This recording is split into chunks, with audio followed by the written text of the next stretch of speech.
Olá, a paz do Senhor Jesus, irmãos. Hoje nós vamos falar um pouco sobre a preparação dos alimentos. Mas antes nós vamos pedir a orientação de Deus. Bondoso Pai, pedimos que o Espírito Santo nos ajude a entender como devemos fazer e preparar e escolher nossos alimentos para uma boa saúde e para cuidar do Teu templo, Senhor. Em nome de Jesus, amém. É pecado comer apenas para satisfazer o apetite, a nossa vontade, fornecer o nosso próprio eu só porque estou com vontade, vou comer.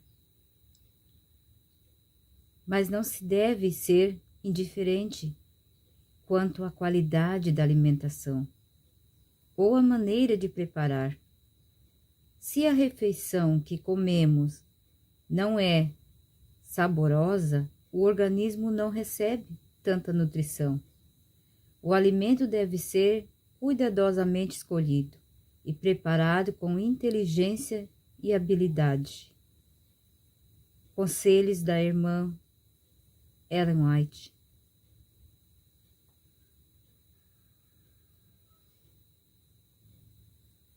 Em geral, usa-se demasiado açúcar no alimento. Nas preparação de bolos, pudins, massas folhadas, geleias e doces, são causa ativa de má digestão. Especialmente nocivos são os cremes e pudins em que o leite, ovos e açúcar são os principais ingredientes. Deve-se evitar o uso abundante de leite e açúcar junto. O leite que se usa deve ser perfeitamente esterilizado. Com esta precaução, há menos perigo de contrair doenças por seu uso. A manteiga é menos nociva quando comida no pão do que empregar no cozimento. Muitos usam a manteiga na cozinha para cozinhar. Em regra, é melhor dispensá-la. Não devemos usar a manteiga. O queijo é ainda mais objetável. É totalmente impróprio como alimento. Irmãos, de fato, ela nos aconselha não comer o queijo. Mas nós sabemos o quanto nós gostamos de comer o queijo. É difícil abandonar certos alimentos para o bem da nossa saúde, mas devemos pensar com alegria e não com tristeza quando vamos abandonar um alimento que tanto gostamos, porque quando nós gostamos muito, nós só estamos satisfazendo nosso próprio eu. O nosso eu, ele é inimigo de Deus. Ele não quer as coisas que é boa e agradável a Deus, mas assim aquelas que não são. Mas o nosso corpo é o templo do Espírito Santo. Devemos cuidar bem dele. Os editores esclarecem que a referência não incluir a ricota, a coalhada escorrida, ou alimentos parecidos que sempre foram reconhecidos pela autora como saudáveis. Consultando os depositórios das publicações White, deles recebemos a mesma resposta que fora dada aos irmãos da Alemanha. Essa resposta foi dada de acordo com as instruções da própria irmã White, e seguindo seus conselhos, a edição alemã, o queijo forte, picante, não deve ser comido. A alimentação deficiente, mal cozida, estraga o sangue, por enfraquecer os órgãos que o preparam. Isso desarranja o organismo, trazendo doenças com seu cortejo de nervos irritado e mau gênio. As vitaminas da deficiência culinária contam-se aos milhares e dezenas de milhares. Sobre muitos túmulos se poderiam gravar: morto devido à má cozinha, morto por maus tratos infligidos ao estômago. É um sagrado dever para os que cozinham o saber preparar o alimento saudável. Muitas almas se perdem em razão de um errôneo modo de preparar os alimentos. Exige reflexão e cuidado o fazer um bom pão. Há, porém, mais religião num pão bem feito do que muitos pensam. Na verdade, há poucas boas cozinheiras. As jovens entendem ser coisa servil cozinhar e fazer outros serviços domésticos. É por isso muitas jovens que se casam e têm cuidado da família pouca ideia possuem dos deveres que pesam sobre a esposa e mãe.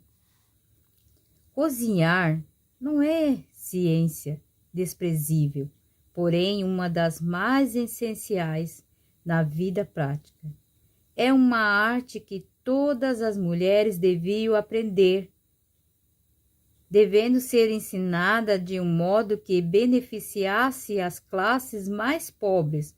Fazer comida apetecível e ao mesmo tempo simples e nutritiva requer habilidade. Pode, no entanto, ser feito. As cozinheiras devem saber preparar alimentos de maneira simples e saudáveis, e de modo que seja mais apetecível e mais são justo por causa de sua simplicidade. Toda mulher que se encontra à frente de uma família e ainda não entende a arte do cozinhar saudável, deve decidir aprender aquilo que é tão essencial ao bem-estar de sua casa. Em muitos lugares, escolas e arte culinária saudável oferecem desejo de uma pessoa se instruir nesse sentido. Aquela que não tem o auxílio de tais facilidades devia tomar instruções com uma boa cozinheira, perseverando em seus esforços por se aperfeiçoar até se tornar senhora da arte culinária. É de vital importância a regularidade no comer. Deve haver tempo determinado para cada refeição. Nessa ocasião, coma cada um o que o organismo requer e depois não tome nada mais até a próxima refeição. Muitas pessoas comem quando o organismo não sente necessidade de alimento, em intervalos irregulares e entre as refeições, porque não tem suficiente força de vontade para resistir à inclinação. Quando em viagem, alguns estão continuamente mordicando, se lhes chega ao alcance qualquer coisa de comer. Isso é muito nocivo. Se os viajantes comessem regularmente um alimento simples e nutritivo, não experimentariam tão grande fadiga, nem sofreriam tanto enjoo. Outro hábito prejudicial é o de tomar alimento exatamente antes de dormir. Quando se haver tomado as refeições regulares, mas por sentir-se uma sensação de fraqueza, ingere-se mais alimento. Mediante a tendência, essa prática errônea se torna um hábito, e tantas vezes tão firmemente fixado que se julga impossível dormir sem comer. Em resultado, tomar ceias tardia. O processo digestivo é continuado através do período de repouso. Mas, embora o estômago trabalhe constantemente, sua função não é bem feita. O sono é mais vezes perturbado por sonhos desagradáveis e pela manhã a pessoa acorda sem se haver descansado e com pouco apetite para a refeição matinal. Quando nos deitamos para repousar, o estômago já devia ter concluído a sua obra a fim de, como os demais órgãos do corpo, fruir o repouso. Para as pessoas de hábitos sedentários, as ceias tardas da noite são particularmente nocivas. Para essas, as desordens criadas são geralmente o começo de doenças que findam na morte.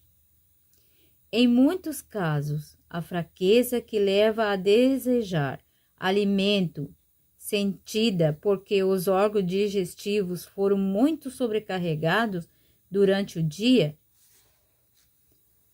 Depois de dirigir-se uma refeição, os órgãos que se empenharam nesse trabalho precisam de repouso. Pelo menos 5 ou 6 horas devem entremear as refeições. E a maior parte das pessoas que se experimentarem esse plano verificará que 2 refeições por dia são preferíveis a 3.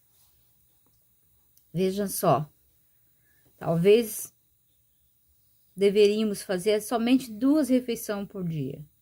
Mas se fizer 3, o melhor para o nosso organismo ter um devido descanso é fazer intervalo de uma refeição a outra, no mínimo 5 horas.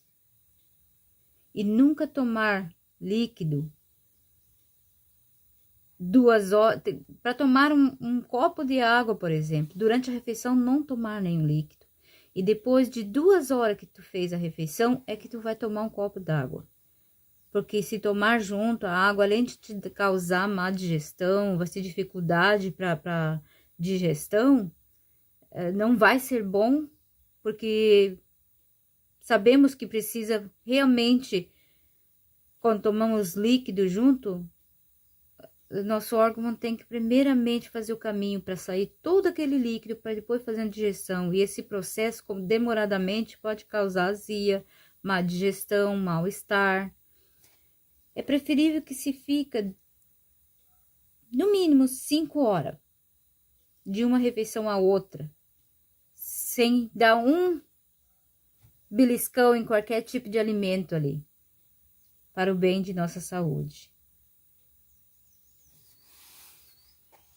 Espero que vocês gostaram dessas dicas.